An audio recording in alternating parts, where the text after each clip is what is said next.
drawing boxes without using a perspective grid. In this video I will show you a cool new way to draw boxes without using a perspective grid. It's let's start. As you can see, I'm drawing it right here on screen. The main important thing to remember for the entire video is that when drawing boxes in space, it's important to consider where the vanishing points will be approximately. If the rib lines go to, if you have three rib lines that should be going to the same vanishing point, then it's okay if they roughly go in the right direction. It's you don't have to construct a vanishing point very far away from the page, etc., for it already to look reasonably okay. And with that, let's continue. The trick is, as you will see on screen, I have this page on my website where I can generate random boxes in space, which you can rotate around and then draw from observation. So it feels like a trick, but it's actually a very useful exercise, because it trains you to draw boxes in all sorts of orientations. But another thing it lets you do is kind of draw boxes above and below each other. So when I draw boxes myself, I have a tendency to draw them apart, but they can overlap, as you can see, and you can even rotate it again and take the other boxes that you now have and insert them wherever you want, before or behind each other.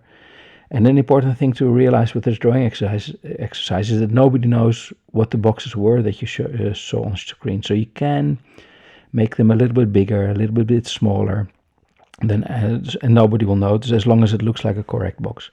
So, because one of the important things to realize is, I think drawing is a lot of fun when the end result also looks good. And what often happens is we try to draw really complex things, like the face of a beautiful woman or a child. That's very difficult to draw, or a hand, because you have to really get it exactly right, because we know what it's supposed to look like. And if it's off by even 1/10 of a millimeter, we will notice it. Whereas, these boxes, it's like with drawing clouds is fun, because what should a cloud look like? You can sort of deviate from what the reference. You can look at a cloud and draw it slightly differently and it still looks good. You can draw a tree. Trees are the same. They're fun for the same reason.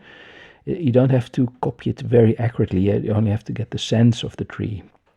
And the same, for example, with dragons. That's why dragons are fun to draw. Who knows what a dragon looks like? So if you draw it with a slightly bigger nose, or etc., nobody will notice that it's different. And the same holds for these box drawing exercises. Nobody knows what the box originally looked like. So you can sort of deviate from what you're seeing on screen and sort of invent boxes also, and rotate and add different boxes or change it. And what you end up with is a whole page full of boxes.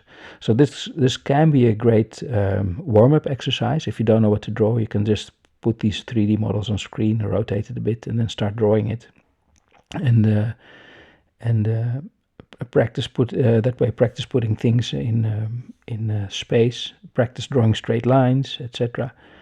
And end up with a great page that's fun to look at. It's, as I mentioned in other videos, it's a good idea to try to find drawing exercises where the end result will be visually pleasing, so that you can look at it and think, yes, this looks nice, and then you are more motivated to draw again the next day. So this can be a great drawing exercise to try.